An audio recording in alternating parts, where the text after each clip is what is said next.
Okay, so today I'm having a little bit of fun with some decorative stitching with my serger, and I'm doing a faux flat lock stitch. It actually is a real flat lock stitch, but I'm not using it to actually stitch the pieces together. I'm just using it for a decorative stitch, as you can see here on the triangle cutout on this Raglan shirt, as well as on the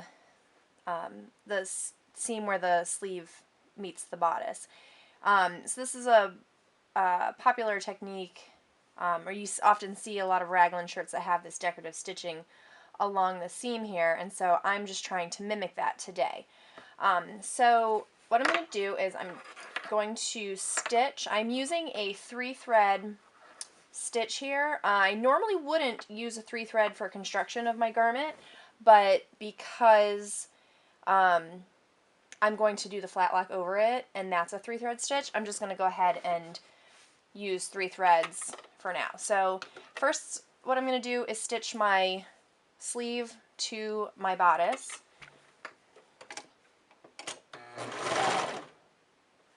Run that through real quick. Oh, first things first, I need to re-engage my blade.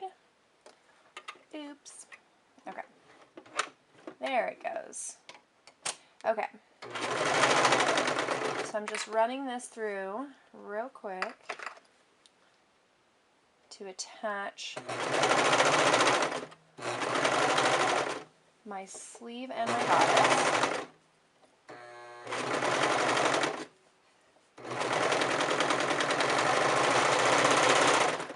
Okay, and I wrote a really long tail there.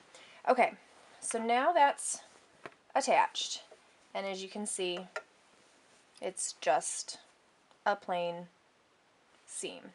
So what I'm going to do is convert my machine to the flat lock stitch. So I'm going to make sure my blade is all the way in the lowest position, then I'm going to lock it out of the way because I won't need it, and then I'm going to change my foot. Your machine might be different. Mine has wants you to use the blind hem foot when you're doing the flat lock stitch, and my old machine didn't matter, but this one, it wants the blind hem foot. So I'm just going to pop that into place, and I've already got this set up, the blind hem foot set up where I need it. And now I need to adjust my tension dials. I played around with my settings before I started on my project, so I knew what I needed them at. For my machine, I put my needle tension on 1, my upper looper stays on 4, and my lower looper goes to 7. And so I'm all set for my flat lock. Now, there's 2 sides that you get 2 different appearances on your flat lock. So on this side, you see your stitches, you get the loops, and on this side, you get the ladders.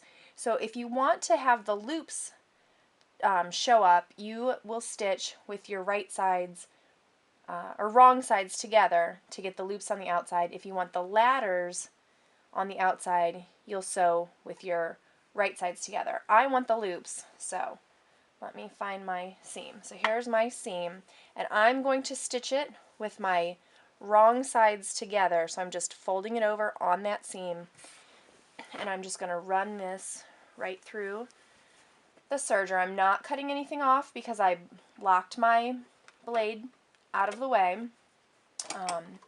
So I just have those just folded like so, and I'm gonna run this right through. This is a little bit thicker seam, so it can kind of be hard to get started. There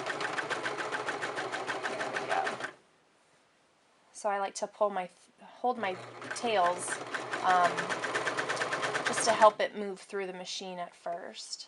I'm going a little bit slow because I want to make sure that I've got this folded right on the seam. And it is a curved seam as well, so some random string in my way. Almost to the end there.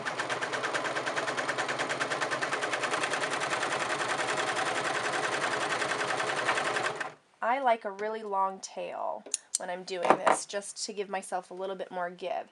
So now you can see this is my sleeve and this is my bodice, and I've got this seam here, and all I have to do now is just kind of open it up and kind of give it a little bit of tug, there to flatten that out and kind of smooth it. It helps if you kind of push down the seam in the back.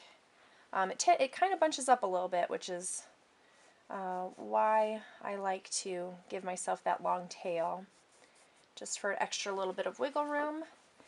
And there is your flat lock stitch. So there you go.